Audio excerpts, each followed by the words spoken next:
All right, everybody, welcome back to Premium. And a few days ago, I had a really nice play test session with my dad, and we figured out that there's a cool tactic in UFTA that you might want to consider from both sides. You might want to consider it from the advantage, of doing it, and then you might want to consider the defense against it.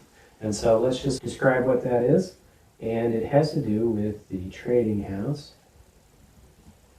and the undercut crop, right? So those are represented here, right? Got trading house, 60 big tokens for that designated undercut crop. And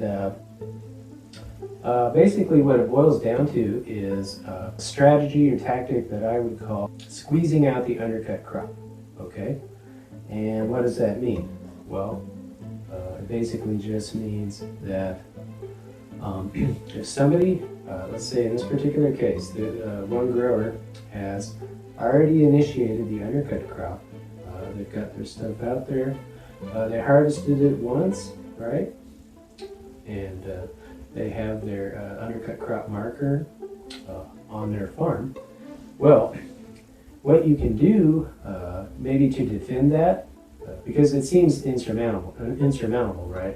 If this person's already initiated that undercut crop, it means they're coming from a position of extreme advantage, and they have first dibs on it, and it also means every other grower is obligated to pay them 15 tokens if they want to compete for it. So that's a pretty good spot to be in. But this grower also has to consider the many factors that can gang up on them, right? And one of those is the fact that if another grower has the trading house, then they're at an immediate disadvantage. And you say, well, wait a minute, how does that work?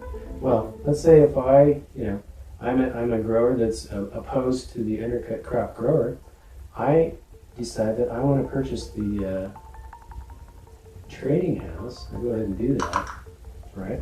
Well, what that immediately does is, for one, it takes away the advantage of this person, who would have a serious advantage. If they gather that trading house up, that means they have access to every crop available in the bag and in the discard pile. So their odds of improving, getting that second crop in the ground and planted and harvested are vastly improved. And so what you have to do is you got to figure out, well, wait a minute, what can we do to stop that, or at least curb it? Well, if someone else owns the trading house, that already diminishes their hopes, right? They no longer have access to it. But here's the other aspect of someone else owning the trading house. If they own it, what they can do essentially is, every time it's their turn. Last time I looked, let's take a look-see again, remind ourselves. What it says on the back of the card, it says that it's not an action, it's an activity. And so that activity is potentially available every time it's this grower's turn. And so what they want to do is utilize that fact to their advantage. What they can do is say, if it's this grower's turn, they're going to decide, hey, why don't I just start grabbing up the undercut crop every time, right? So they're going to grab out of the bag, and immediately this grower over here is put on the defensive because now we got a problem. All the crops are going to start ending up in this person's weight cue tray, right? And that. Okay, and so if that happens, obviously they're going to be in a bind because they're sitting there with no ability whatsoever to collect on that second harvest of the undercut crop. And so that is a very fascinating strategy. Notice as well that this particular grower, they can also grab from the draw pile. So they can just grab up this too if they wanted to. Now, of course, that's not a threat. Think about it. This grower over here can only draw from the draw bag, right? So you may not want to do that. And the other possibility is, if I start accumulating this, there's always kind of a negative factor, right? There's the yin and yang, bad karma, good karma, whatever you want to call it. In this particular case, these 3Ps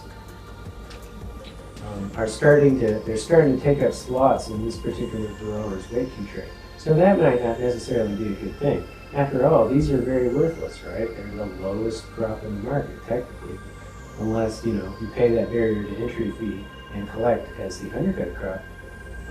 These have a very low value, and they're taking up spots, and so that is kind of a drawback. The thing you have to balance out yourself and decide situationally in the game what's best for you. One thing you might not want to do is if you have a 3-for-1, you probably don't want to put these back in the bag, right? Lackadaisically, you've got a good strategy, but you're like, oh wait, I got a 3-for-1. Well, if you put these back in the bag, then that makes it available for this person over here, who can again immediately snatch these up and go to town and score huge on you. So you don't want that to happen. You can help them. So those are some of the ins and outs, the vicissitudes and the vagaries and different things that can happen.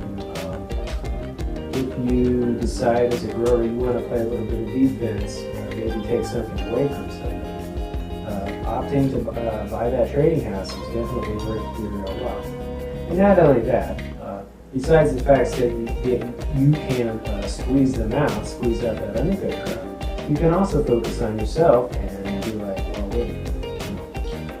What are the other items that I need to collect, right? Because you can always just grab whatever you want out of the bag.